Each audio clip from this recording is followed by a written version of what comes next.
E aí, famílias, pais, filhos, mães, pães, né, com P de pai, que são mães, né, que fazem o papel de pai também. E os pais que também criam seus filhos aí fazendo muitas vezes o papel de mãe também, né? Que existe muito. Tem muito pai criando seus filhos sem a presença da mãe. Eu sou Ricardo Germano, sejam muito bem-vindos a esse canal. Esse canal tem por objetivo fazer o aconselhamento, né? Na relação entre pais e filhos. Não tenho a pretensão de ter todas as respostas, porém, dar aí os principais rumos, né, ou as principais orientações de acordo com a minha experiência de vida e com tudo que eu vivi nesse período todo aí já de quase 30 anos de convívio, né, nessa relação entre pai e filho. Eu não tive pai, né? Na verdade, meu pai faleceu quando eu tinha 3 anos de idade e passei por todas as dificuldades de ter vivido, né? Sem a presença de um pai. E eu sei muito bem que em alguns momentos da vida a gente precisa da presença paterna e quando a gente não as tem, a gente sofre e muitas vezes toma decisões que poderiam ser simples ou certeiras na voz de uma pessoa mais experiente e a gente erra muitas vezes, né? Seja uma condição de troca de emprego ou primeiro emprego ou então um emprego que você quer sair porque você tem uma oportunidade nova, enfim, e às vezes você não tem com quem dividir isso porque você não tem uma presença de uma figura paterna para te ajudar a tomar uma decisão segura. Eu quando fui pai aos 25 anos de idade, eu não tinha pai. Então eu aprendi muito na força. Porém, eu tomei uma decisão muito importante que é uma das contribuições que eu quero passar para vocês, né? Que eu quero, de certa forma, entregar esses 30 anos de experiência conversando com vocês. Eu fui, na verdade, aprender a ser pai, né? Eu fui estudar, eu fui ler, fui pesquisar, participei de palestras, conversei com muitos amigos, enfim, tudo de uma forma muito braçal e assim muito visceral, né? Tendo que fazer perguntas para outras pessoas, enfim. Na minha época não existia o YouTube, né? Então agora o YouTube você pode pegar algumas dicas, que é o que eu pretendo fazer, né? Entregar algumas dicas e fazer aconselhamentos, né? E muitas vezes você tem uma dúvida e você vai poder perguntar para mim e eu, dentro do meu conhecimento, da minha experiência, vou tentar responder tudo isso para vocês e realmente trazer, né, conteúdo.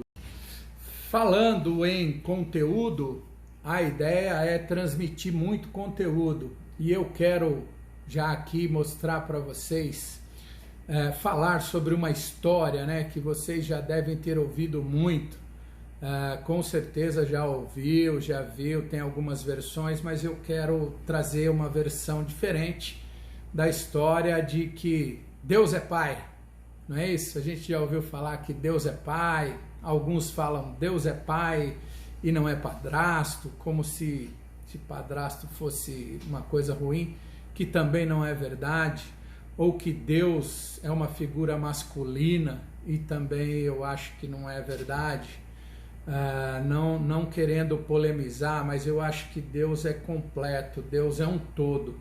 E esse todo engloba masculino, feminino, um contexto geral e não só a figura de pai masculino. Então, pega a visão e ouve a história e você depois conclui, né, com o conteúdo que eu vou passar aqui para você. Você vê o que você acha dessa história de que Deus é Pai. Quando Roma estava conquistando toda a Europa, um forte exército romano, eles chegavam nos vilarejos, nas tribos, e entravam em conflito de guerra, né? Vocês já devem ter assistido filmes sobre o Império Romano e sobre Alexandre o Grande. Enfim, o Império Romano chegava com um grande exército e tomava aquela cidade, tomava aquele vilarejo e trazia aqueles homens, os homens daquela cidade viravam escravos do exército romano e depois, ao longo do tempo, eles iam virando soldados romanos ao longo da trajetória dos exércitos que estavam conquistando novas terras. E nessa aldeia onde já era conquista de Roma, do exército romano, ficavam as mulheres e as crianças. Ficavam sem a presença dos homens, sem a presença dos pais. Então vinha um sacerdote, uma entidade religiosa, e dizia que Deus era o Pai agora. Então Deus iria fazer aquele papel de Pai. Por quê? Para suprir uma carência da presença física, que os pais tinham se tornado escravos do exército romano e tinham marchado, ido embora com o exército, e aquela vila, aquela cidade, aquela tribo não tinha mais a presença da figura masculina. E para compensar essa figura masculina, se criou o jargão e a ideia e o fator psicológico que Deus é Pai. Então aí a gente tem esse rótulo de Deus como uma figura masculina. Deus fazendo o papel de pai, porque os verdadeiros pais, né, físicos, foram embora. E isso aconteceu por séculos e séculos, enquanto teve esse domínio, essa história, né, esse domínio de Roma, traz essa história, e nós como uma sociedade basicamente cristã, judaico, nós temos esse ensinamento de que Deus é Pai. Sim, realmente Deus é Pai, mas Deus também é Mãe, Deus também é Filho. Deus é um todo. Deus não é só a figura de Pai, até porque nem todos os pais mereceriam esse rótulo, né, de Deus. Então, para contextualizar e para a gente ter conteúdo na nossa conversa, eu estou te dando aí essa dica de que Deus não é só Pai, Deus é Mãe. Bom, isso posto de que Deus não é só Pai, né? Apesar que ser Pai já é bastante coisa,